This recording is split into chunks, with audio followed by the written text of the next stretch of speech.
Sugar का इलाज 1984 से बता रहा हूँ, 84 से 30 साल से ज़्यादा अरसा हो गया है। अल्लाह पाक जल्ल शान ने कोई बीमारी भी ऐसी नहीं जिसका इलाज ना बनाया हो। हम बहुत ज़्यादा खा के बेतरतीब जिंदगी पे सो के अपने आप को शुगर कर बैठे।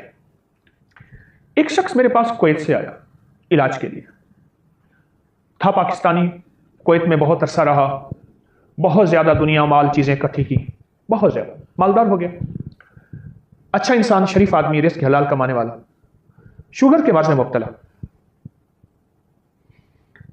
तो मुझसे कहने लगा कि मैं शुगर का मरीज हूं और बहुत इलाज किया, मुझे दवाइयों से अब चिढ़ हो गई है, खा खा के थक गया हूं दवाएं। आप भी अगर मुझे ढेरों दवाएं देंगे तो मैं माजरत चाहूंगा और मेरी बात को महसूस भी ना कीजिएगा। मैंने उनसे अर्ज किया, बिल्कुल ठीक, आपने अच्छा किया मुझे पहले बता दिया। मैंने उन्हें 9 चीजें बताई और हल्की फुल्की 9 चीजें, और वो 9 चीजें आपको बताता हूं। सबसे पहली चीज तो यह है कि मैंने उनसे कहा कि जितना हो सके पैदल चलें, और पैदल चलते हुए मोबाइल हैंड फ्री बिल्कुल ना हो, बंद हो। हाँ, आपके साथ अगर कोई आपका हम मिजाज साथी दोस्त है तो उससे बातें करें, खैर की बातें, दुनिया की बातें, आखिरत की बातें कर सकते हैं। पहली बात, पैदल चलें और चलना अपनी जिंदगी का मामूल बनाएं और अपनी जिंदगी की मसरूफ जिंदगी में से वक्त निकालें। 9 चीजें मैंने आपकी खिदमत में अर्ज की हैं। पैदल वॉक, पैदल चले। पहली चीज, कोई मामूल बना ले दिन के किसी भी वक्त में, लाजिम नहीं, अगर आपकी मसरूफ जिंदगी है और मसरूफ जिंदगी में से वक्त नहीं निकलता तो फिर वक्त जो निकले उसको इस्तेमाल करें, जो मयसर हो वही मुअस्सर हो, पैदल चले। दूसरी बात मैंने उनसे अर्ज की कि आप हंसें। हंसने पे एक बात याद आई, सियालकोट का एक बहुत बड़ा ताजर मेरे पास आया जिसका माल पूरे यूरोप, पूरे वर्ल्ड में जाता था। सर्जिकल इंस्ट्रूमेंट्स, ये सर्जरी के औजार, पाकिस्तान का मशहूर एक निज़ाम है जो पूरी दुनिया में जाता है। बहुत मालदार आदमी, उसकी कुछ बीमारियां थी, मैं उसके केस को नहीं छेड़ना चाहता लेकिन आपको हवाला देना चाहता हूं। मैंने उनसे अर्ज किया कि आप ऐसा करें, कोई ऐसा दोस्त तलाश करें जो हंसाने का मिजाज रखता हो। बाज़ लोग ऐसे होते हैं जो संजीदा गुफ्तगू भी करते हैं और संजीदा हंसाते हैं, फोश बातें नहीं करते। हंसना, हंसना, मुस्कराना आका की जिंदगी से, आले रसूल की जिंदगी से, असहाब रसूल की जिंदगी से साबित है। इस वक्त असल में हमारे इर्द गिर्द चारों तरफ एक स्ट्रेस है, एक बोझ है, एक दबाव है जिसमें हंसना जिंदगी नहीं है, कुछ भी नहीं। हंसें, मुस्कराएं, कोई ऐसा बंदा साथ रखें जो आपको हंसाए। मैंने पूछा कोई मुश्किल चीज तो नहीं? कहा बिल्कुल नहीं। पैदल चलना? कहा मैं पहले चलता हूं, मजीद आपकी ताकीद हो गई। हंसना। और तीसरी चीज, खुले बर्तन में पानी पीना। दुनिया के बड़े साइंसदान ने कहा कि मैं खुले बर्तन मुझे दे दो, मैंने सा उठाया हुआ है, नबवी बर्तन है, इसकी बरकतें भी और हैं। कहा कि खुले बर्तन में पानी दो, चमड़े की जूती दो और मोटे आटे की रोटी दो, फिर आंखें बंद करके सारी कायनात के सारे राज बता दूंगा, दुनिया क्या है, कहां है, जमीन के नीचे क्या है, आसमान के ऊपर क्या है। खुले बर्तन में पानी पीना।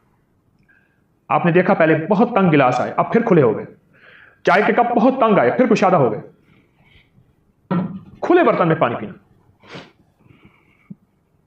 प्याले थे, कटोरे थे, खुले बर्तन में पानी। यह तीसरा राज है सेहत का, और सिर्फ शुगर के लिए नहीं। आज का हमारा उन्वान शुगर है, मौजू शुगर है। यह तो सेहत के लिए भी है और जिंदगी के लिए भी है और राहत के लिए भी है और बेहतरी के लिए भी है, सिर्फ शुगर के लिए नहीं। खुले बर्तन में। और तीसरी चीज यह है, चौथी चीज उनसे मैंने अर्ज किया कि बाहर की चीजें, बाहर के खाने और बाहर के मशरूबात छोड़ दें। बाहर की चीजें छोड़ दें और सख्ती से छोड़ दें। कभी कभार कोई खा लेना जिंदगी में, मैं मना नहीं करता, हराम नहीं है, अगर हलाल है तो वो हलाल है। बाहर की चीजें ना खाएं। और मेरी बात सुन रहे थे बड़े गौर से जो शख्स मेरे पास कुवैत से आए थे, तवज्जो से सुन रहे थे और वो नोट करने लगे। मैंने कहा ठहरे, मैं खुद नोट कर देता हूं आपको। मैं हिंट्स लिख रहा था जैसे यहां लिख रहा हूं। ये बाहर के खाने जिंदगी का हिस्सा नहीं है। और पांचवी चीज जो मैंने उनसे अर्ज की वो ये थी कि फल और सब्जियां, शुगर का आखिरी मरीज उससे खता होती है, फल खाना छोड़ देता है, सब्जी काट के सलाद के तौर पे खाएं, नमक मिर्च डाल दें, कुछ चीज डाल दें। सब्जियां भी कच्ची और फल भी कच्चे। कच्चे से मुराद पके हुए, सब्जियां कच्ची यानी बगैर पकी हुई। शुगर के मरीज जो केला खाना छोड़ देता है, फल खाना छोड़ देता है, जिसमें मिठास है, और जिस्म पे दर्दें, तकलीफें और कमजोरी और वीकनेस, असाबी खिंचाव, नींद खत्म, जिंदगी का सारा निजाम बिल्कुल कट जाता है, फल खाना छोड़ देता है शुगर का मरीज। अपने साथ ज्यादती करते हैं। फल और सब्जियां खाएं और खाने की जगह खाएं, छोटा छोटा काट के खाएं। आप नहीं खा सकते, आप ऐसे करें, फल और सब्जियां पानी में शेक कर लें, गिलास पी लें, मग पी लें, एक कटोरा पी लें, दिन में 2-3 दफा पी लें। ऐसे खाएंगे दांत मजबूत होंगे। अगर नहीं खा सकते, मजबूरी है, उसका शेक पी लें। बहुत कमाल चीज है और बेमिसाल चीज है। फल खाएं, सब्जियां खाएं। ये वो चीजें हैं फितरी, ये वो खाने हैं फितरी जिनको कुदरत खुद बनाती है। फल खुद बनते हैं, सब्जियां खुद बनती हैं। ये फितरी वो खाने हैं जिन्हें फितरत खुद बनाती है। ये किसी किचन में नहीं जाते, किसी इंसानी हाथ इसको नहीं छूते, फरिश्तों के हाथ छूते हैं, नूरानी हाथ छूते हैं। और आसमानी निजाम रात को उन सब्जियों की परवरिश करता है, फलों की परवरिश करता है। सूरज उनको दूध पिलाता है, सींचता है, उनको पानी देता है। और फितरी पानी जो अरबों साल से जमीन के अंदर अल्लाह ने महफूज रखा हुआ है, वो उनको लगता है। और फिर बारिश का पानी भी लगता है, वो तो और रहमत हो गई। छोटी चीजें हैं। जब से मसनूई ग़िज़ाएं आई हैं और बाहर की ग़िज़ाएं आई हैं, फल और सब्जियां बेऔकात हो गई हैं।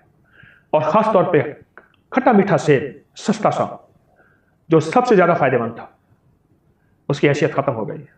सेब लेंगे बहुत बड़ा, अंदर से फोग होगी, और जो खट्टा मीठा सेब होगा और जगह जगह से निशान भी होंगे, दागी भी होगा, उसको छोड़ देंगे। गरीब खा के सेहतमंद होगा, मालदार वो सेब खाएगा, वो भी सेहतमंदी का है, लेकिन वो सेब असल है, वो सेब असल है जो बज़ाहिर हल्का सा उसमें खटास है और उसकी ज़ाहिरी शक्ल खूबसूरत नहीं है। और जो खूबसूरत सेब हम तलाश करते हैं उसमें है, लेकिन जो उसमें है उसमें नहीं है। खूबसूरत सेब में है सेहत, तंदुरुस्ती, जिस्मानी कैफियत, ताकत, सब कुछ है, लेकिन जो उस सस्ते सेब में है, जो आम ठेलों में बिक रहा होता है, वो उसमें नहीं है। फल और सब्जियां खाएं, वरना इनका शेक पिए। छठी चीज मैंने उनसे अर्ज की कि तेल से दोस्ती और तौलिए से दुश्मनी। तेल से दोस्ती, नहाने के बाद, तौलिया वैसे आप वजू करें, वैसे कर सकते हैं, दुश्मनी से मुराद ये नहीं कि उसको नहाने के बाद, खासतौर पे सर्दी है या गर्मी, अपने जिस्म पे तेल लगाए। मैं इसकी एक बात आपको सुनाऊं। जितना साबुन का और अल्कली चीजों का या साबुन जैसी और चीजें जिससे हम नहाते हैं, इसका इस्तेमाल जितना अब शुरू हुआ है, इससे पहले नहीं था। इससे पहले अब भी देहात में खवातीन उसी साबुन से कपड़े धोती हैं, उसी कपड़े धोने वाले साबुन से नहा लेती हैं। बाल भी लंबे, सेहत भी बेहतरीन। तेल से दोस्ती करें। हल्का सा नहाने के फौरन बाद तेल मले ऐसे अपने बदन को, फिर हल्का सा तेल मले, फिर हल्का सा तेल मले, और इस तरह फिर हल्का सा तेल सर को, गर्दन को, टांगों, रानों के अंदर, पांव को, उंगलियों के अंदर, पांव के उंगलियों के अंदर। बस उसके बाद पानी ना भाइएगा, क्योंकि जिस्म गर्म हो जाता है। गर्म ठंडा इकट्ठा ना कीजिएगा। गर्म लोहे को पानी डालें, लोहा ही फट जाता है। इंसान क्या है? तेल से दोस्ती करें। मैंने कितने केस शुगर के मारे हुए बेचारे बिल्कुल मुर्दा हुए पड़े थे। एक वक्त था कि जिंदगी में वो खिलाड़ी थे किसी, और बड़े लाजवाब थे और काम करने वाले थे और मेहनत करने वाले थे। शुगर ने उन्हें निढाल कर दिया। तेल से जब दोस्ती की और नहाए, पानी थोड़ा जिस्म पे बहे, थोड़ा बहे, लेकिन ज्यादा देर तक बहे, उसके लिए बेहतरीन शावर है। तेज ना खोलें शावर। अगर शावर नहीं है तो आप डब्बा डालें, हल्का हल्का डालें, सर पे डालें, पूरे बदन पे गिरे, लेकिन ज्यादा देर तक। थोड़ा पानी ज्यादा देर बहाएं, जिस्म पानी के नीचे ज्यादा देर रहे, और फिर तेल लगाएं। जैतून का तेल है, गिरी का कोकोनट ऑयल है, बादाम का तेल है, तिलों का तेल है, सरसों का तेल है। मेरी बातों को सुन के वो शख्स हैरान हो, और उसकी तवक्को थी कि अभी एक ढेर सारा नुस्खा लिखेगा, दवाइयां लिखेगा, कि 6 चीजें तो बता दी, अब ये शख्स दवाइयां लिखेगा। पहले ही दवाइयों का मारा और हारा हुआ मैं आया हूं। मैं कहा नहीं, दवाएं नहीं होंगी, दवाएं नहीं होंगी आपके लिए। इंशाल्लाह जो मोती मैं चुन रहा हूं और दे रहा हूं, आप देखें तो फिर आपको क्या फायदा होगा। वो हैरान हो रहा था कि इन चीजों से वाकई में ठीक हो जाऊंगा। आजमाइश शर्त है, लेकिन करें से चंद दिन, चंद हफ्ते करें से, 2-4 दिन करके छोड़े नहीं। तेल से दोस्ती करें, भवों पे तेल लगाएं। जो शख्स नाखून काटेगा, नाखून काटने के बाद नाखूनों पे तेल लगा ले। आप चाहें तेल ऐसे लगा दें, लगा के आप चाहें तेल के चंद कतरे ऐसे डालें। ये देखें, ये सारे नाखूनों में तेल लग गए। इधर डालें और ऐसे ऐसे कर लें, ये सारे के सारे नाखूनों में तेल लग गए। कभी आंखों से अंधा नहीं होगा, नजर कमजोर नहीं होगी, आसाब कमजोर नहीं होंगे, चेहरे का हुस्न शबाब नहीं जाएगा और झुर्रियां जल्दी नहीं आएंगी। समात, कान, जिस्म और सबसे बड़ी याददाश्त लाजवाब रहेगी। इस तरह पांव के नाखून काटते हुए तेल लगा दें। ये मैं अगला पॉइंट, उसको मैंने 7वां बताया, तेल लगाना। किसको? नाखून को, नाखून को तेल लगाना। एक चीज खास तौर पे अर्ज करूंगा, आप लोगों के पांव के नाखून देखेंगे अक्सर बढ़े हुए होंगे, क्योंकि वो जुराबों में, सॉक्स में, मोजों में, जूते में बंद होते हैं, नजर नहीं आते। पांव के बढ़े हुए नाखून बहुत ज्यादा बीमारियों, तकलीफों, मुश्किलात और मसाइल की दलील है। पांव के नाखून बढ़े हुए होते हैं। हाथ के नाखून चूंकि हाथ हर वक्त नजर आता है, इसलिए इस पे नजर रखते हैं कि हाथ का नाखून जो है, और पांव नजर नहीं आता, इसलिए उस पर नजर नहीं रखते, उस पर तवज्जो नहीं देते। बड़े अहलुल्लाह का, अल्लाह वालों का यहां तक कौल है, और वो आजमुदा है, कि जिसके नाखून बढ़े हुए होंगे वो रिस्क, सेहत और सुकून, 3 चीजें। दौलत है, सुकून नहीं है, दौलत है, सेहत नहीं है, तो फायदा तो ना हुआ। रिस्क, सेहत और सुकून, टेंशन का मारा हुआ, दुखों का मारा हुआ, उसे मुब्तला जरूर होगा। पांव के नाखून बढ़े हुए बहुत खतरनाक चीज है और बहुत खतरे की बात है।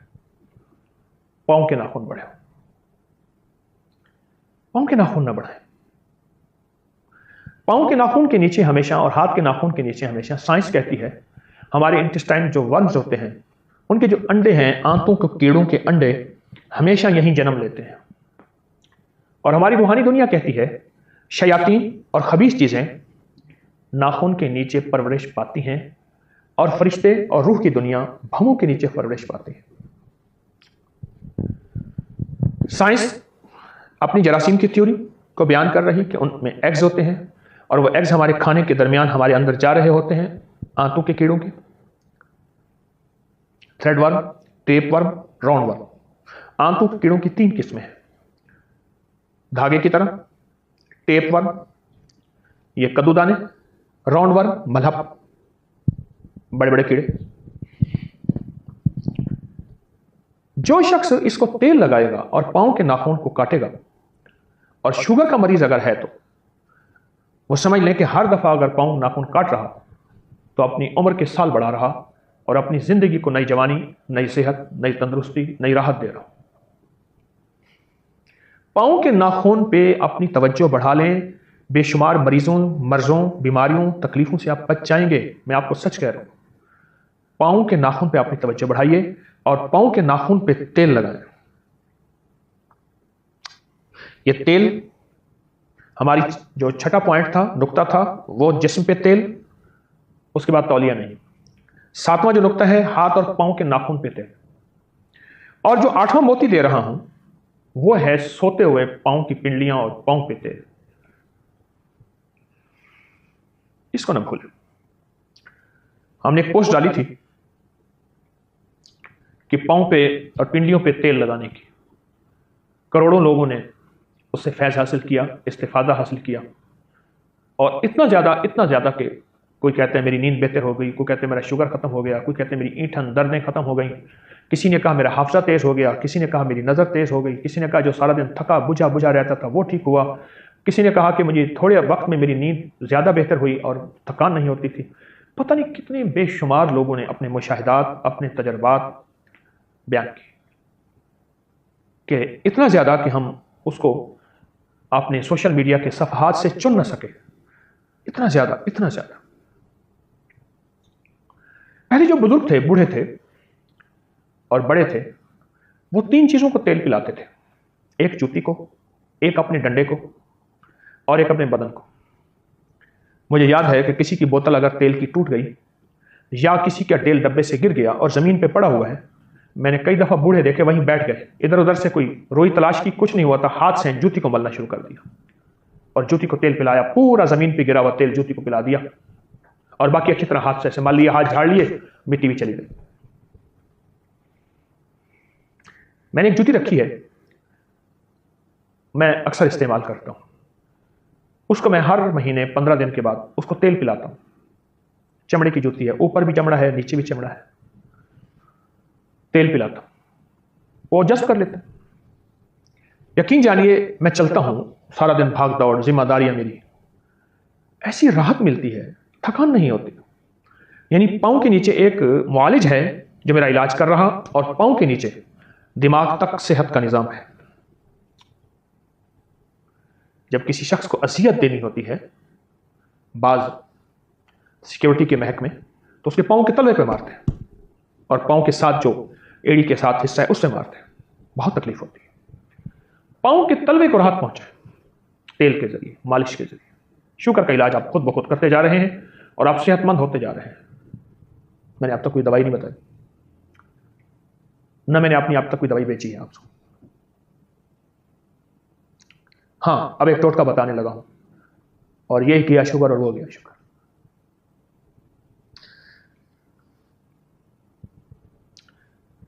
अब 9वां हमारा नुक्ता जो है, 8वां था पांव और पिंडलियों को तेल लगाना। पांव और पिंडलियों को तेल लगाना। एक 9वां मोती मैं आपको देना चाहता हूं शुगर के लिए, बेशुमार बीमारियों के लिए है, मैंने इसको कई बार बयान किया, लेकिन आज बतौर खास मैं शुगर के मरीजों को यह टोटका देना चाहूंगा। आप शुगर की दवाइयां लेते रहिए, कोई हर्ज नहीं। आप इंसुलिन हैं अगर ले रहे हैं तो यकायक ना छोड़ें, फौरन ना छोड़ें। आपको खुद इस टोटके के बाद और इन एहतियातों के बाद जो मैंने आपकी खिदमत में अर्ज की है, खुद महसूस होगा कि इन दवाओं की हमें अब जरूरत नहीं है, और इन चीजों की अब जरूरत नहीं है। वो है छिलका इसबगोल 2 चम्मच, जैतून का तेल 1 चम्मच, एक कलवंजी की चुटकी, छोटी सी चुटकी, सुबह शाम आप ले लीजिए। इसबगोल का छिलका 2 चम्मच, इसबगोल का छिलका 2 चम्मच, और जैतून का तेल 1 चम्मच, और कलवंजी 1 चुटकी में मिला के पानी के साथ, दूध के साथ ले लीजिए सुबह शाम। शुगर का मरीज, इसके और बड़े फायदे मैंने बताए हुए हैं, लेकिन शुगर का मरीज जब ये लेगा, फिर अपने हाजमे को देखें, अपनी सेहत को देखें। जिस्म जो खुश्क होता जाता है, या जिस्म कमजोर हो रहा है, या जिस्म फूल रहा है, मजीद मोटापे की तरफ जा रहा है। बाज़ लोगों का जिस्म कमजोर होना शुरू हो जाता है शुगर की वजह से, और बाज़ लोगों का मोटापे की तरफ बेतरतीब बढ़ता चला जा रहा है। जब ये चीज़ होगी ना, आप खुद महसूस करेंगे कि आप शुगर के मर्ज से निकल रहे हैं। इस दवा के साथ, ये जो दवा दी है, आप शुगर की बीमारी से निकल रहे हैं और शुगर की तकलीफ खत्म हो रही है। आप शुगर की दवा ले रहे हैं, ना छोड़िए, आहिस्ता आहिस्ता खत्म कीजिए, आहिस्ता आहिस्ता उसे आप कम करें। आप आहिस्ता आहिस्ता उसे कम करें। शुगर की दवा ले रहे हैं, लेकिन एक बात जो मैं आपको खास तौर पर अर्ज करूंगा वो ये है कि शुगर की दवा बहुत अरसा लेना, गुर्दे खत्म हो जाते हैं, दिल खत्म हो जाता है, उसके नुकसानात बहुत ज़्यादा हैं जो खुद उस पर लिखे हुए होते हैं। उसके डब्बी पे या उसके ब्लिस्टर पे जो कुछ लिखा है उसकी नेट पे उसके लिंक्स होते हैं, आप लिंक को खोलें। दवा लेनी चाहिए, ले सकते हैं, लेकिन बहुत अरसा नहीं। इन तदबीरों से जो मैंने आपकी खिदमत में अर्ज की है, और रूहानी तदबीरों से भी, जिस्मानी तदबीरों से भी, आप ये